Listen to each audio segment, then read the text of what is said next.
So today I'm going to be talking about the second Exodus, and it absolutely aligns with Ezekiel 20. Let's break this down carefully and with clarity.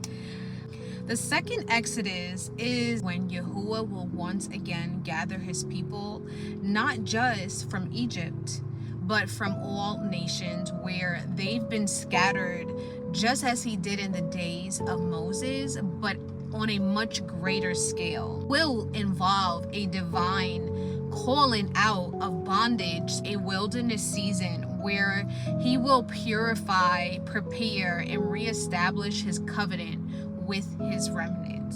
Ezekiel 20:33 through 38 summarizes the Exodus. And it says, "And I will bring you into the wilderness of the peoples, and there I will plead with you face to face, like as I pleaded with your fathers in the wilderness land of Egypt. So I will plead with you, declares Yahuwah Elohim." It's clearly about a future Egypt, not ancient Egypt. It is a future of prophetic events. Yahuwah is saying he will gather his people, bring them into the wilderness, plead with them face to face, purge out the rebels before entering the promised land. A spiritual reset. What looks like the end is really and truly the beginning. Not just deliverance, but refinement and restoration of covenant. This pleading face to face in Ezekiel 20 is deeply connected to purification and covenant, but it's a process that has layers both before and at his second coming. This preparation is a purification of the return of Yahusha HaMashiach. Before Yahusha returns in glory, there is a purification that is happening spiritually and prophetically. And Malachi 3:2-3 says, he is like a refiner's fire and like fuller's soap. He will purify the sons of Levi and refine them like gold and silver. Revelation 19:7 speaks of the bride.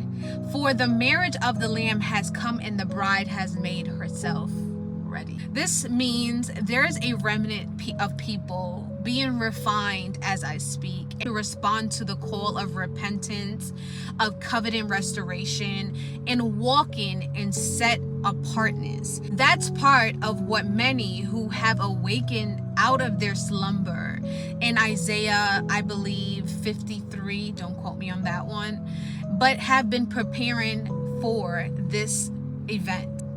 The wilderness pleading in this verse it's more of a future event before entering the land. In Ezekiel 20, the pleading of the wilderness resembles the Exodus. It's a final confrontation and separation moment where the restored remnant enters the promises, both spiritual and physical. It's more of a land inheritance, a kingdom reign. And Ezekiel 20 verse 38 says, "And I will purge out of among you the rebels." So while many are being purified now and have been in the process of preparation, a final refining and separation is still ahead. A moment of face-to-face reckoning with the Ruach and with Yahuwah, like he did with Israel in the wilderness. At his return, which is the final judgment of glory, when Yahusha returns for the second coming, he executes judgment in Matthew 25, sheep versus goats. And in Matthew 24, verse 31, you can reference that as well. He fully restores and reigns with his purified bride. But then the bride will have been made ready through trial, separation, repentance, and love. This is why purification is not only an event, but a season or seasons of preparation. This is why the warnings have been coming out. Yahuwah has been warning his people, and those with ears to hear are returning to covenant obedience, keeping his commands, feast, and Sabbath, set apartness from the world in false religion and false systems of the world. The true name and identity of Yahuwah and Yahusha, not the watered down version passed down by man-made systems and translations. This is why the name has been revealing to many people in this hour. This is the refining fire in Malachi 3, the restoration of past to dwell in, and Isaiah 58 verse 12, and the awakening of the dry bones. Ezekiel 37 is happening now. Obedience is the seal of the remnant. This is not just about beliefs with lips, but obedience from the heart. Not everyone who says to me, Master, Master, will enter the kingdom, but he who does the will of my Father. Matthew 7:21.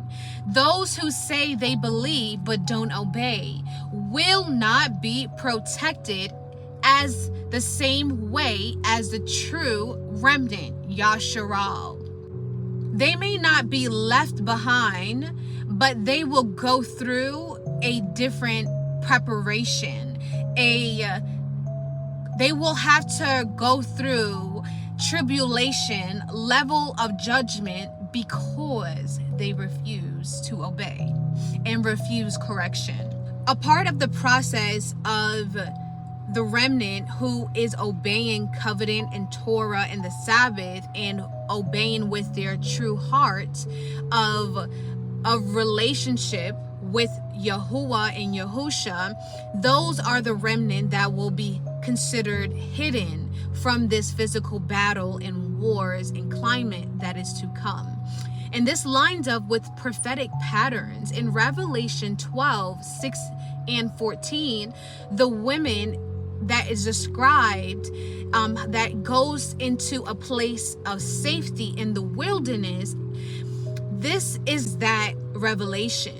In Isaiah 26:20 through 21, come my people, enter your chambers, hide yourselves until the indignation is past. So those wakened in covenant are set apart and protected, not raptured away into the clouds, but hidden and shielded and preserved, while others are exposed to judgment and war.